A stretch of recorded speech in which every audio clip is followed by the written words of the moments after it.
Hey everybody, Victor here from the editing bay. Before we get into the actual conversation Darren and I have regarding the most recent episodes of MurderBot, I did want to mention something that we get wrong, or I got wrong, in this conversation. We discussed at the very end in preparation for next week's conversation about the 28 movies, 28 days later, 28 weeks later, and of course the upcoming 28 years later. I mentioned that notoriously 28 days later is very hard to find. By the way, 28 weeks later available on Hulu right now, very popular streamer.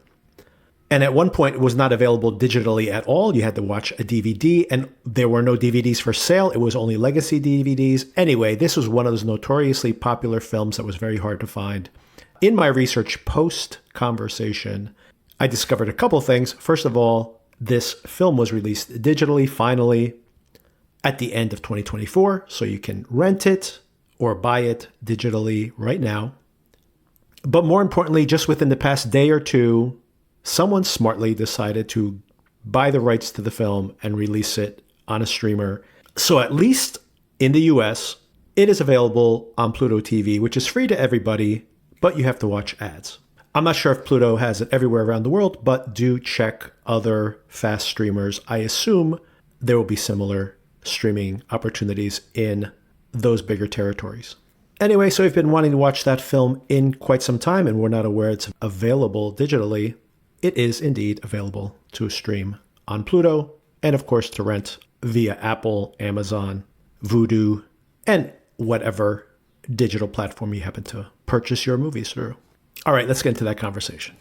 Welcome everybody to another episode of Need Some Introduction. In today's episode, we'll be discussing MurderBot, catching up mid-season here, episodes 3, 4, and 5, since we haven't been really covering the show in the past few weeks. Very short episodes, so kind of a good time to be catching up with the show.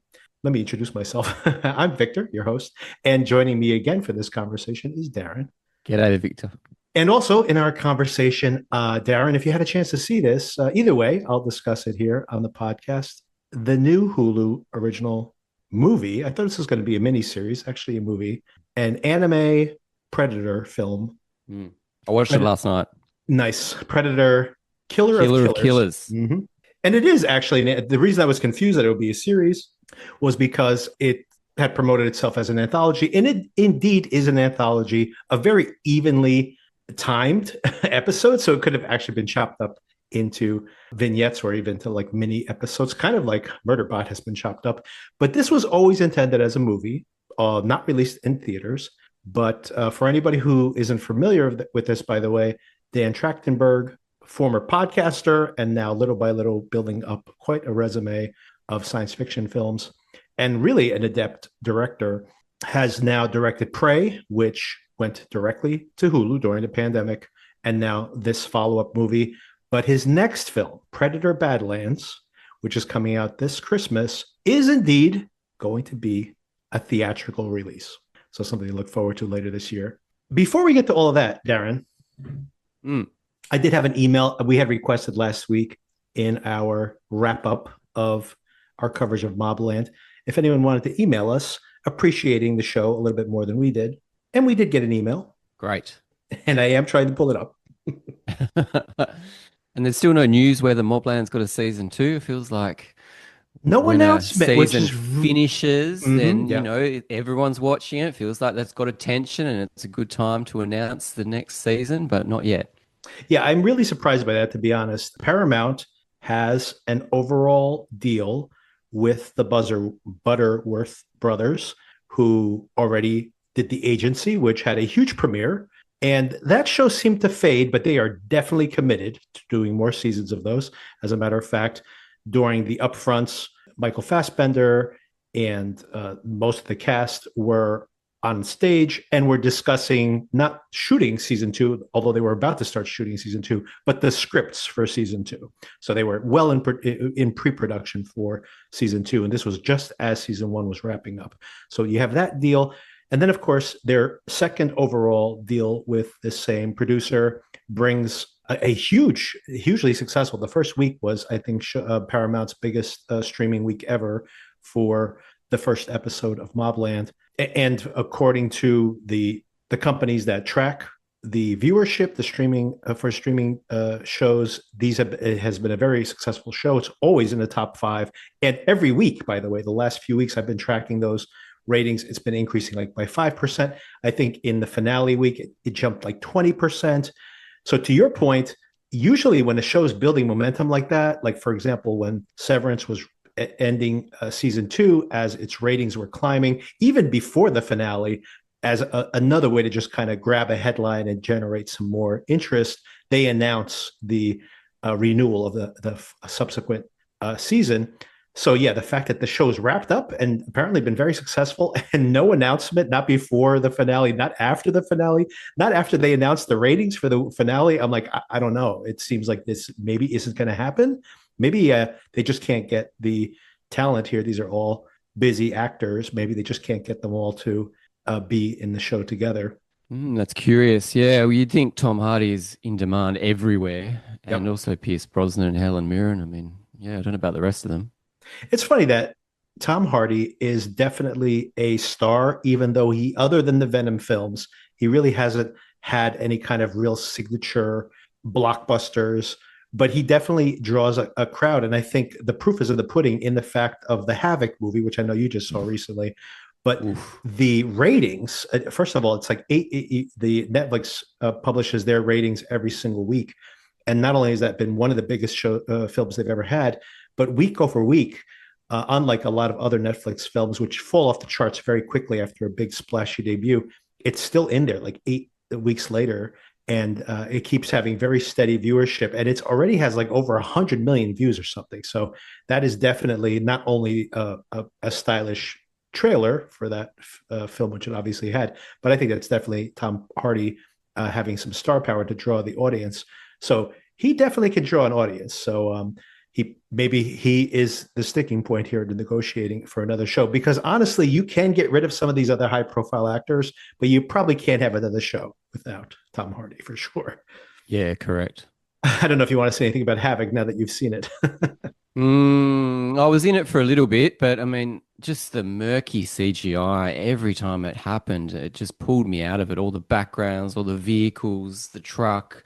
Yeah. Yeah, I wasn't on board with that, but I really love Tom Hardy. He's just so grizzled and he just inhabits this kind of underworld really well, which I liked. And I liked there's a big action sequence in the middle, which was incredible. I The just club love the is way incredible. Yeah. oh, so good. It's worth seeing just for that. Yeah. Mm-hmm. Just the way they cut action as well. Mm-hmm. Like Yeah. someone falls in one shot, then you see it in a reverse shot where something else is happening. I mean, it's so well done, very well choreographed. But I couldn't stick it the whole film. But I did notice the cabin in the woods, Evil Dead Yes. style Mm-hmm. fight near the end as well, which was pretty cool.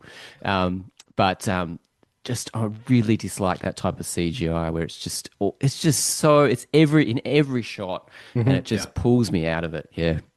The CGI blood in general, this is my problem I have with perfect example of this was the Evil Dead Rise recently Hmm. had very, very positive reviews. And the Fede Alvarez's reboot of the Evil Dead from 2014, I think it is now about 10 years ago now, which kind of launched his very successful career. That film did not get very good reviews. And I really, despite all the really positive reviews, I really did not love the most recent Evil Dead film. And I love Fede Alvarez's incredibly brutal reboot from about 10 years ago. And I think the big differentiator is that he did everything practical in that film. And I don't like all the CGI in the new, especially in a horror film. And I think that with action films, it doesn't bother me as much. And that's probably what you butted up against here. In horror movies, I am exactly where you are. I'm like, if there's CGI in a horror movie, I'm like, how do I buy into like the terror of the situation when it's obviously like the blood spatter, everything is CGI. It's like, what is going on? And I do see that in this particular film, which is not a horror movie, but feels like one sometimes. The Havoc film in that nightclub scene, which is incredible. Which that's the scene I think I told you when I recommended it to you that I literally rewound that as soon as it ended. I rewound it to the beginning and watched it again because it was just jaw dropping. The choreography of that. It is like one of those John Wick film scenes shot in a club, but even more so. Like it's like takes it to another level. Incredible. And if nobody watches anything else, you should just watch that one scene minimally. Have you seen Gangs of London? I have not. I was meaning to recommend it a few times. First of all, if you like Mobland and you want something twisty, where it really fascinatingly, a gang war breaks out between these London gangs because the head of the gang, of one of the gangs, is murdered, but it's an accident. Like they're murdered by some drug dealers, low level drug dealers. And then in covering things up, they make it accidentally look like it is another gang. And then from there, this gang war spirals out. It's the first reason you might want to see that. It's actually more of what you would expect from Mobland, to be honest, but more of what I expected. Second reason I recommend it is because it is from the same director as Havoc and has crazy fight sequences, like slow motion fight sequences where people's limbs are being taken off with machetes. It's like absolutely insane. So it has a lot of that action, very heightened action, especially in season 2, which is not as good as season 1. Season 1 is really, really good. Season 2, not as good. And third reason to recommend it is now it's on Netflix. So it was not very easily available. It was on AMC, and I think it was on a smaller British streamer. But now it's on Netflix, so anybody can watch it. And it was in the top 10 on Netflix when it first popped up there. But if you haven't caught up with it, I think it's available everywhere. And if you liked Mobland, and if you liked Havoc, or if you appreciated the best parts of it, at least, do check out Gangs of London. Gangs of London. Yeah, right. Okay, now the email. So first of all, this is from Mark out in Lansing, Michigan. Mark, by the way, has emailed me before, and I just noticed in our thread here of conversation, Mark, if you're listening, that we haven't emailed each other since we talked about Slow Horses season 2. So it's been quite some time. Slow Horses is coming back for season 5 now. Season 4, 5. I forget which one we're up to now. Soon. Very entertaining. But he mentions, thanks for covering Mobland. As far as I know, you are the only podcast covering it regularly in any detail. Well, that's the big selling point for our podcast, I guess. On your recent episode, you asked if anyone loved or even liked Pierce Brosnan and/or Helen Mirren's performances. Well, I certainly don't love their performances. They both seem to be having a wonderful time playing outrageous, despicable characters. Mirren, in particular, seems to take great delight in playing a baddie rather than, say, her usual queen or aristocrat. As for the show, I'm a sucker for both gangster movies, shows, and almost anything with a British setting, and Mobland has both. It is a good, though certainly not great show with the potential to be even better. Agreed, 100%. That's true. Yeah, for sure. I love the final episode and hope it bodes for an even better season 2. Thanks for all you do with the podcast. Thank you, Mark, by the way. So yeah, Mark, maybe in my mind, I was thinking about Gangs of London. If you have not caught that one, you enjoyed this, I think absolutely a recommendation for people like Mark. And loved hearing back from you, Mark. Reach out to us anytime. Yeah, that's good. It's good to receive emails like that because it also gives us a little bit different perspective on the show. If other people, if listeners are liking it more than us, then maybe we should pay a little bit more attention and maybe we'll be a bit more interested in finding the good parts of it. But in saying that, I still thought Mobland was supremely entertaining, even though we didn't like parts of it. Sure. But still, especially towards the end, I couldn't wait for each episode to see what would happen next. And the other thing I want to mention is that even when I get frustrated, that I feel like, there's such an opportunity with something like Mobland to make something a little more unique. And I feel like they didn't really take enough risks. At the same time, I completely appreciate how hard it is to put a show on TV, to line up everything, to get your scripts approved, to break a story, there are strikes going on, of course, and all these other things going on in the world, and to just successfully put off the show. I hope that even when I'm being critical, the only time I get actually angry is when I feel someone just being lazy. Like sometimes I see a comic book film or a series where they spend $500 million or something, and I'm like, did anyone even read these scripts? Like, what is happening? Like, that gets me really angry. But sometimes when it's just like not quite clicking, you cast people, it's not quite working, the chemistry is not there. These are things, that are hard to perfectly do. So not only that, I do appreciate even when things don't work 100%, try to see the best of it. But also, to your point, Darren, I think sometimes different strokes for different folks, right? Like, so things that I find annoying, like we've seen this in conversations on social media, that I think Helen Mirren's performance is too campy, maybe for the tone of the rest of the show. And people are like, I'm tuned in for her performance, right? So, hey, it's working for somebody, right? And the ratings indicate that there is word of mouth around the show, because if you see a show, it's growing week over week, that's not just hype or a lot of advertisement. That is people telling each other to watch it. That's the only way you see these things growing. Severance, for example, or The White Lotus, that is people chatting and other people wanting to know what they're talking about, and then they tune in the next week. I think that it indicates that they did something right, even if it wasn't exactly my cup of tea. Okay, for this week, let's start with, I think it's a relatively short conversation, although not a negative one. Predator, Killer of Killers. I was really surprised by this. First of all, if you are a fan of Predator, my opinion, you're going to love this, because all these people that have said like, "Oh, I'd love to see the Predator fighting like a samurai. I'd love to see a Predator fighting a Viking, like traveling through time and fighting all these different people in these different eras." Well, here you go. You have it. You get to see that, which is almost like a comic book type concept. Second of all, there are some interesting themes here about this kind of perpetuation of violence. Within these vignettes, there is this vengeance that is being sought and how it has these negative consequences. So they do some interesting character development within these little vignettes.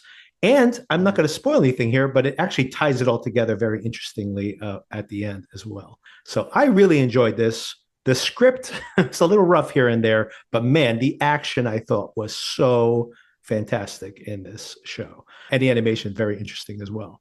What did you think of it, Darren?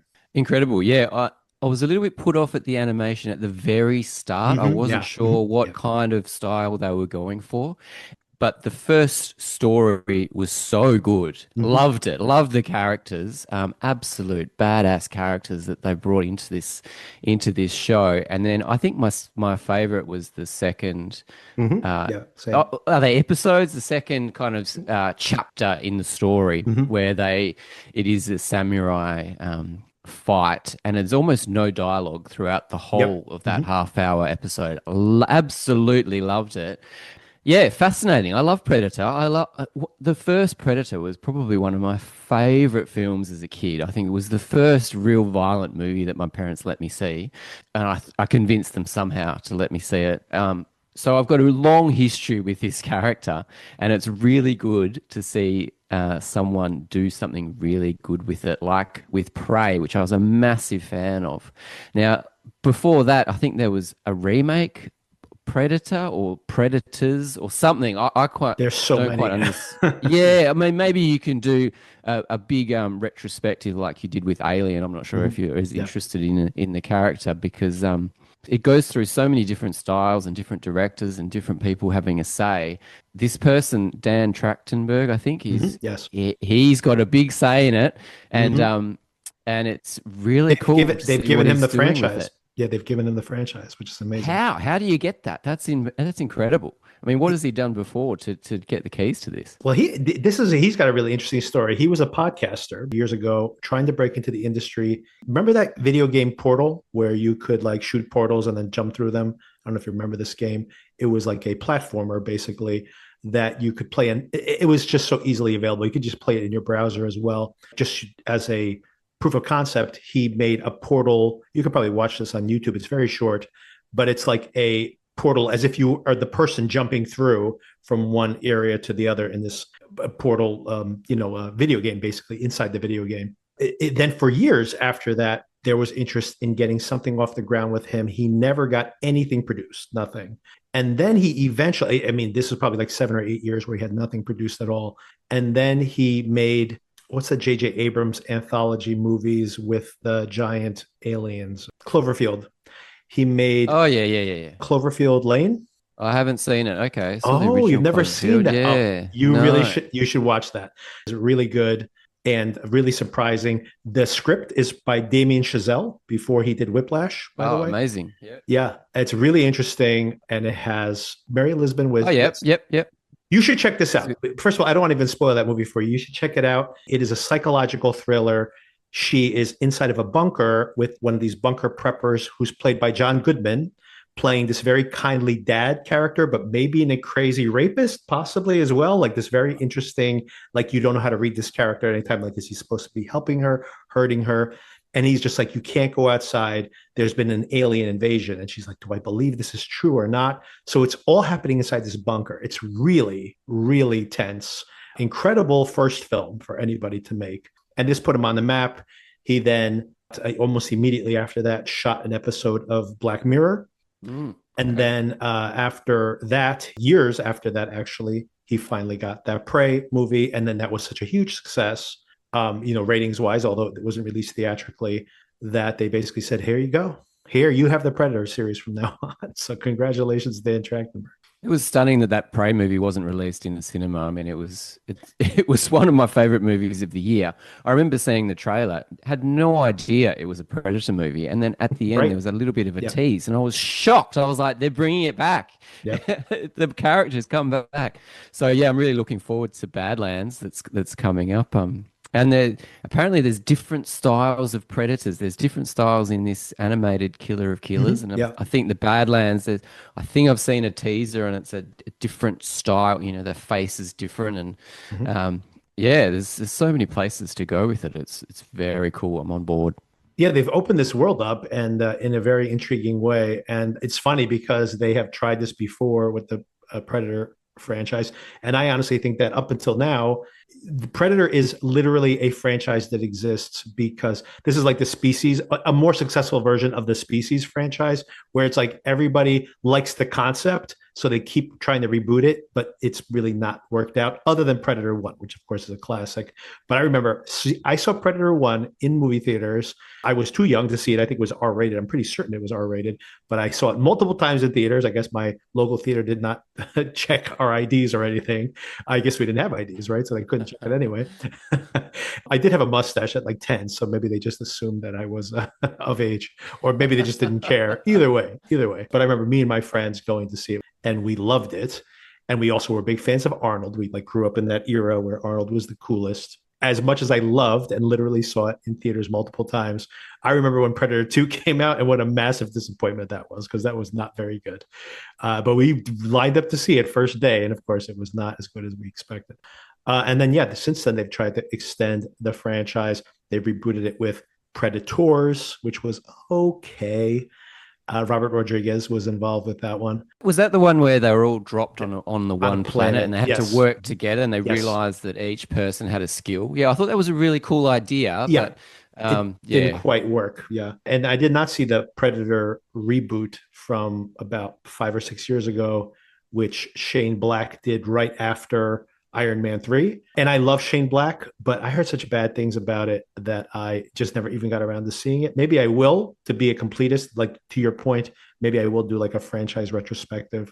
But of course, in between there, they had to do the Alien versus Predator thing, that's just where they just like, hey, both of these creatures look cool. Let's have them fight each other.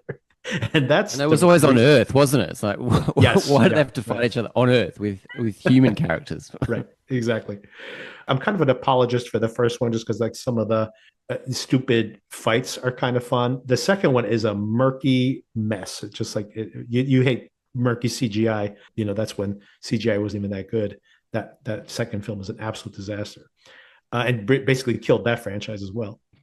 But I mean, it's back from the dead once again, and so far, I think they have a winner here so far. I mean, I think the expansion of the mythology here, I think, is expanding in very interesting ways.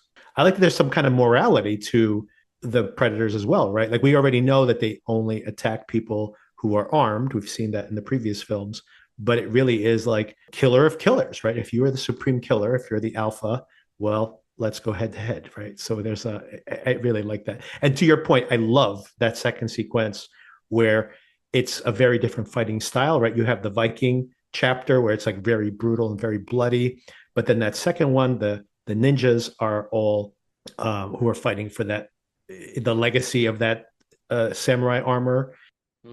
But it's all very stealth fighting, and I love that. And I love that the predator is stealthily following him the whole time. Like you see different moments where the predator is present during their fight. And I thought that was very, very cool. Yeah, really, really well done. So cool. And even the third part where it's a different time again. It's like Yeah. a World War II type of thing with Yeah. airplanes and it's a different kind of fight. I thought that opened it up again. It's just showing you things that you didn't really know that you wanted to see. And different predator technology as well is cool.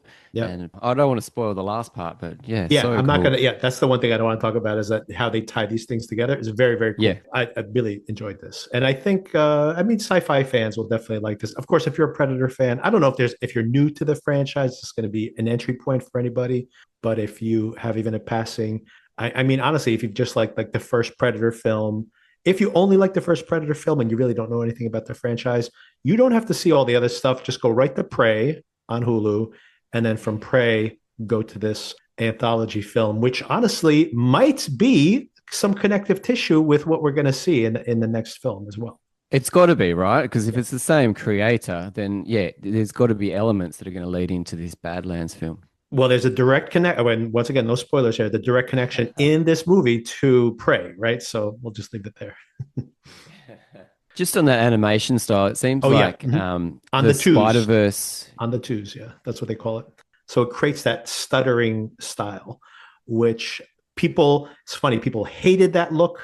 Some animation fans hated that look, but I guess after Spider Verse, everybody loves it now because we've seen it in the new Puss in Boots movie, and we've seen it here. Okay, that's interesting. I didn't know that, but yeah, it did remind me of Spider-Verse, and I must Yep. say, I did see that Puss in Boots movie in the cinema, and I was really impressed with it. So Yeah, me too. I might have to do some research into that style of animation if yeah, if that's the future.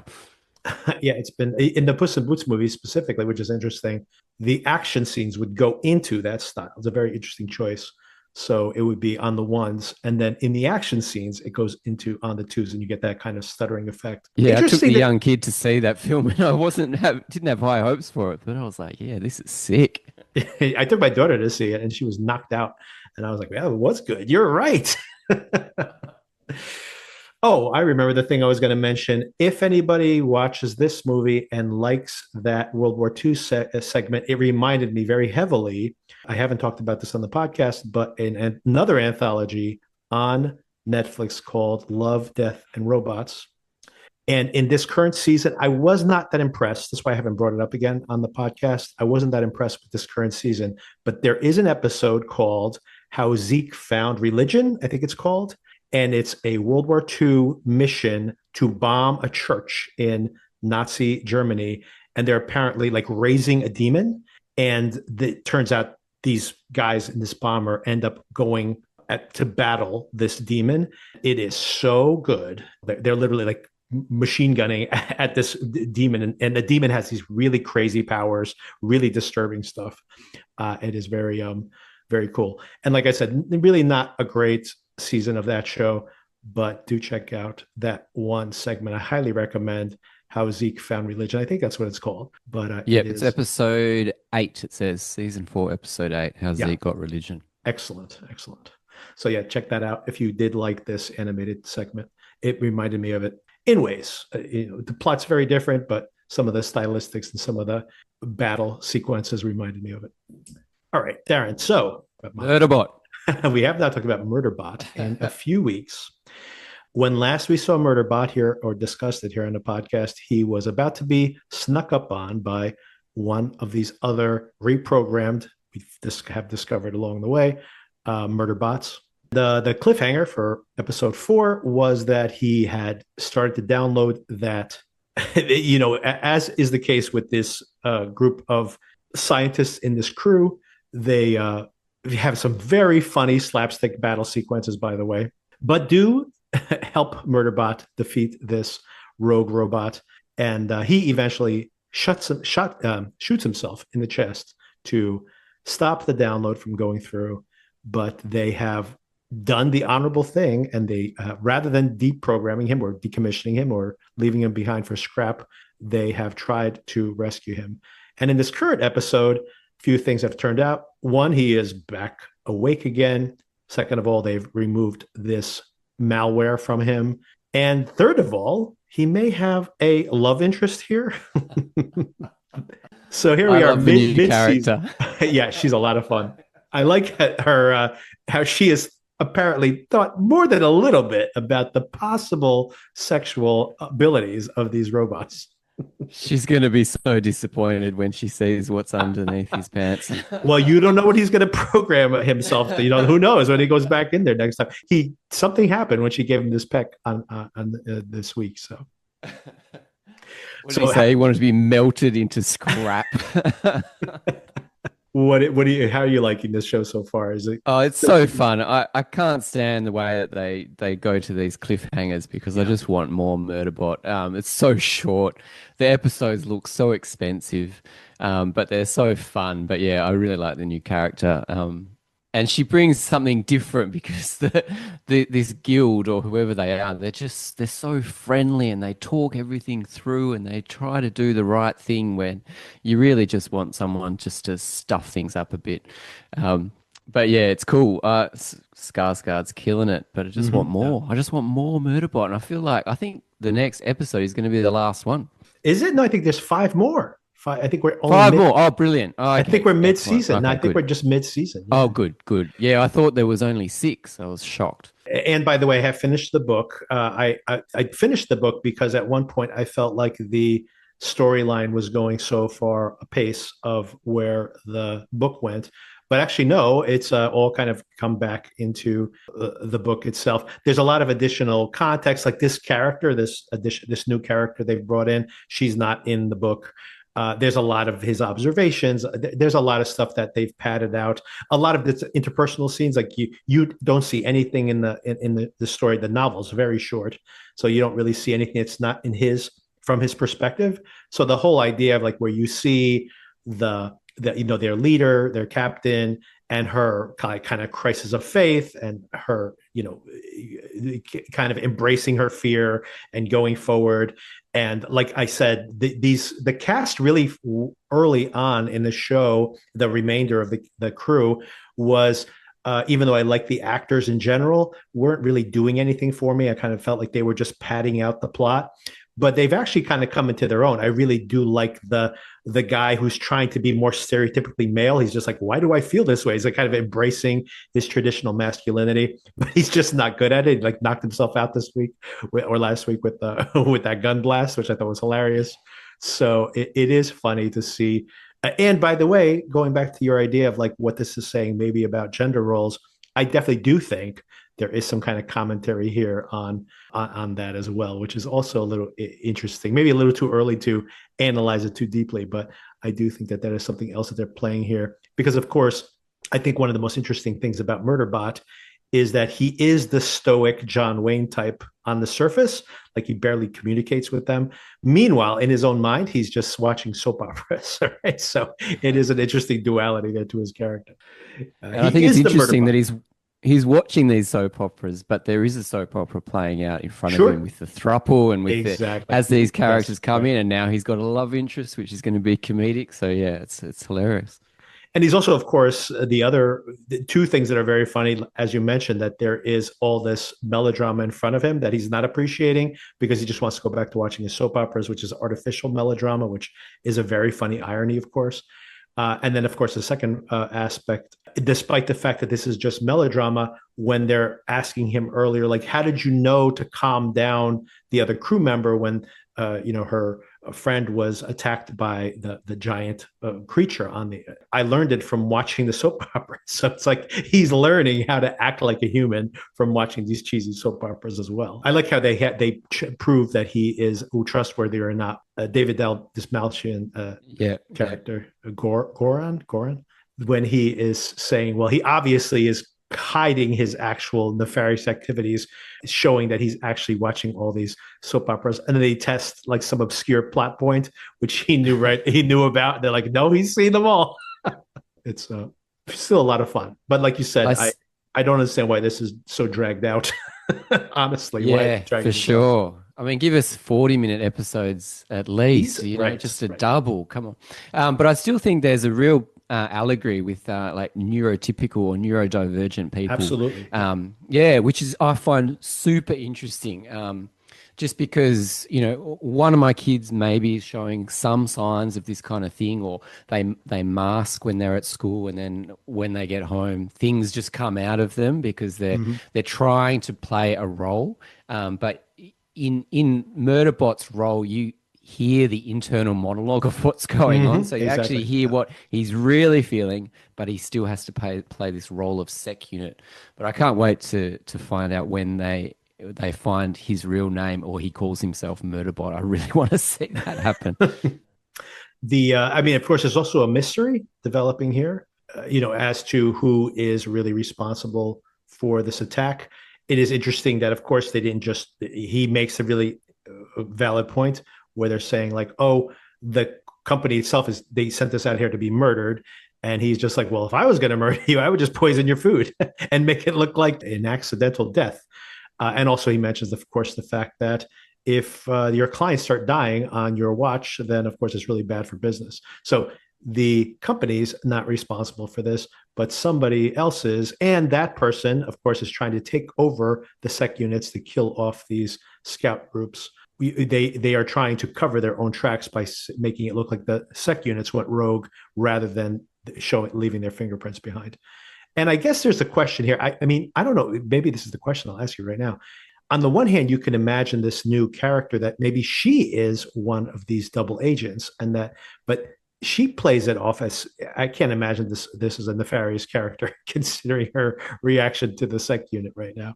I can't see that either. I mean, she's being so naive about everything. Yeah, everything comes out of her. She doesn't hide anything. So Right, every right. thought that she has, she says, no matter how embarrassing. Yeah, I'd be surprised at that, but it feels like the world is still a bit small. We Yeah. need more. She was a welcome addition because we were so stuck with this group. Um, but yeah, I feel like we're going to see more of these evil black sec unit or whatever they are that kind of command the other sec units. Yeah, so I'm keen to see what happens. And by the way, that is in the animation we saw earlier on that you pointed out, that kind of claymation look to the title sequence. Those aren't aliens that it's fighting, right? It's those other rogue sec units, right? Although in the black armor, And there's lots of them. lots of them. Yeah, exactly. So there might be more to that, obviously, before the end of the season. Oh, speaking of expanding the world, something that is not in the book at all, which I thought was very cool, that it shows that there is going to be some expansion to this story, is this flashback to him being printed, right? And you actually get to meet how this is being done. The organic elements of the murder bots are made in this giant factory. People are responsible for making different parts of the body.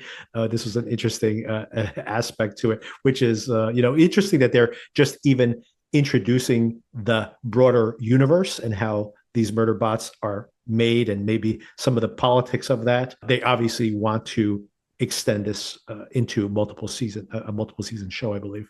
And the fact that when they're making them, they consider them to be human. He Right, doesn't consider himself to be human, but all his crewmates, they consider him to be human and they right. actually say it. No, he is human. So, yeah, he's got to rectify that fact.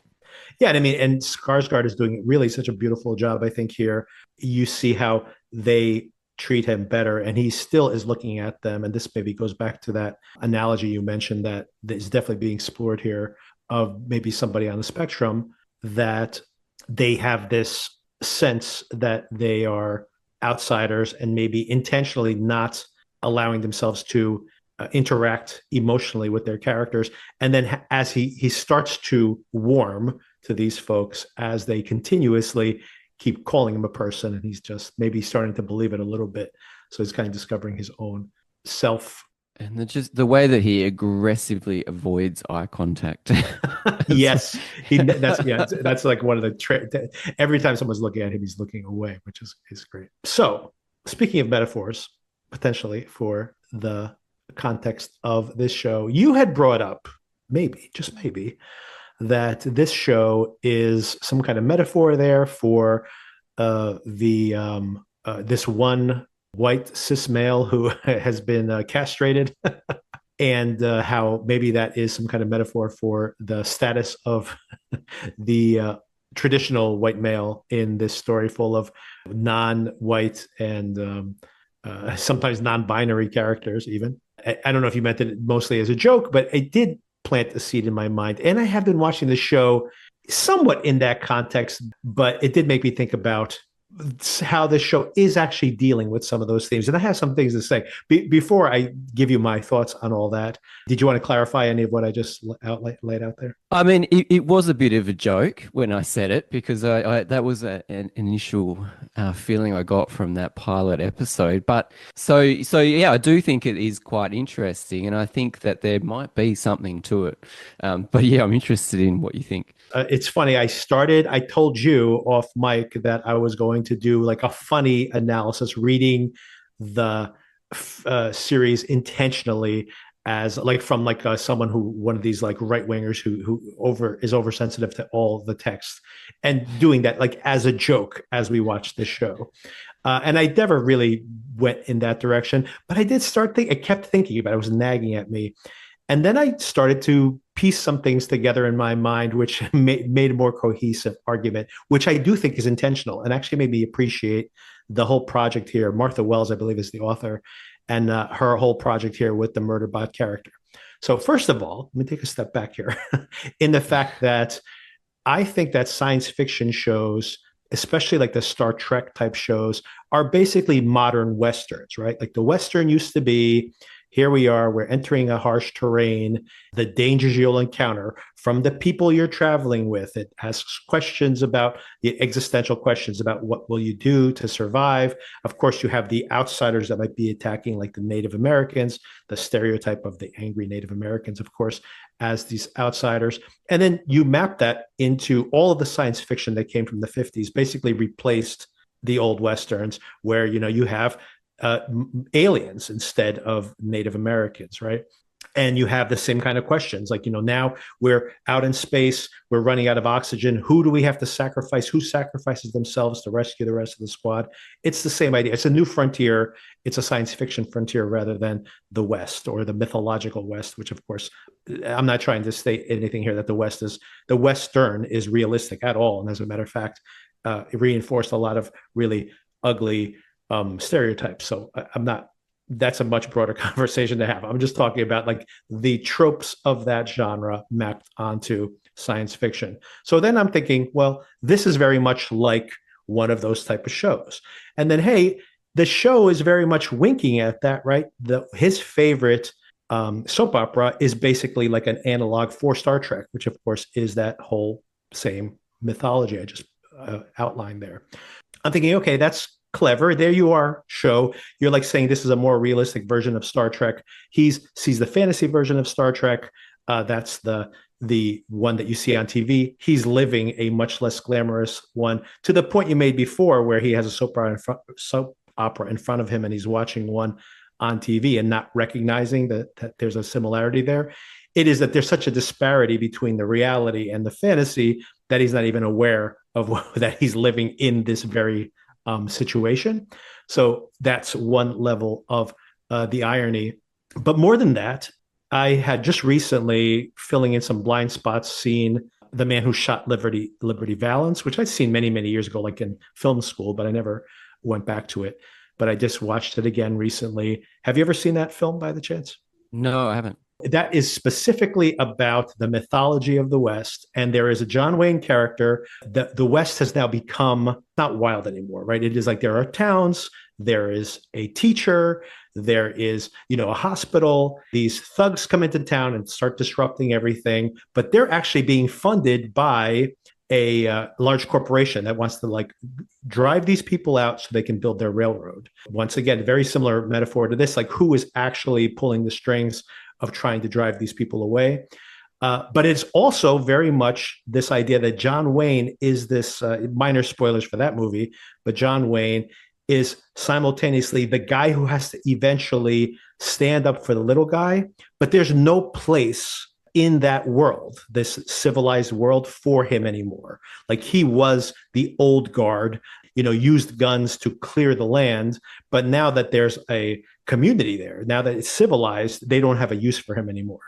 And two things that are ironic about that is the murder bot is the John Wayne character, right? He's the guy who's surrounded by like these liberals who are trying to like, we're scientists and we're, doing this, we have this much more cultured world. They are not ready to be in this Wild West. So he has to be the traditional stereotypical male character to defend them, to allow them to stake a claim. But of course, the irony is that in this version of the story, he is silent to them. He is the strong, silent male character. But in his own mind, he is a continuously running, very catty critique of all of them. And he just wants to watch soap operas, right? So the show is very much like taking a Who Shot Liberty Valance template and saying that imagine that John Wayne in his head was having like a very bitchy commentary on all the people in that movie. And really just when he guys went home, he just wanted to watch soap operas or maybe read like romance novels in the context of a movie set in the 1890s. Anyway, so I think there is definitely something there as how she's exploring some of the mythologies of the West in this very contemporary or science fiction context. That's so good. That's great. And I definitely think they're playing with that. And it enriched the text a little bit for me. So I think it's fun to see this John Wayne character kind of saying like, hey, these obnoxious hippy dippy people around me, maybe they're the good guys after all. The fact that the cast is so diverse, but it's for a reason. To actually use it for a real specific reason, it just makes so much sense. Yeah, it's a fun take on the material there. All right, Darren, next week, I think we are primarily going to discuss maybe Danny Boyle's career in general. Oh, wow. Yeah, cool.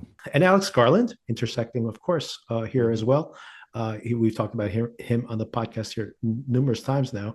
In preparation for 28 years later, we will be rewatching 28 Days Later and 28 Weeks Later. So my history with this franchise, by the way, I have seen 28 Days Later many times, and it is not available to stream. I have seen 28 Weeks Later only one time ever, and didn't really love it that much, although I've heard very positive things about it, so I definitely need to rewatch it. That one, by the way, is available to stream very easily on Hulu or Disney Plus with Hulu. Pretty easy to watch. As a matter of fact, I think it is the number 3 streaming movie in the world right now because everybody's probably watching that one to catch up in preparation for what's going to be probably a massive hit. I think there's over 100 million views on the trailer for 28 Years Later, which is, I think, the second most viewed horror movie trailer of all times behind only It. And that It movie made $700 million. So if it performs similar to that, it would probably be one of the most successful horror movies of all times. We'll see if Danny Boyle can make a massive comeback with this film. Darren, have you seen these movies, I assume? Yeah, look, I saw the first one in cinemas. I feel like it was one of the first films that was shot all on a digital camera, or one of these films that really pushed digital filmmaking forward. And it was shot super low budget as well. And it was the prosumer. I literally had one of these cameras they shot on. It was like it wasn't even like the high end HD cameras. It was like a prosumer camera that I think the one I bought cost me like $700 or $800, which was a lot of money back then.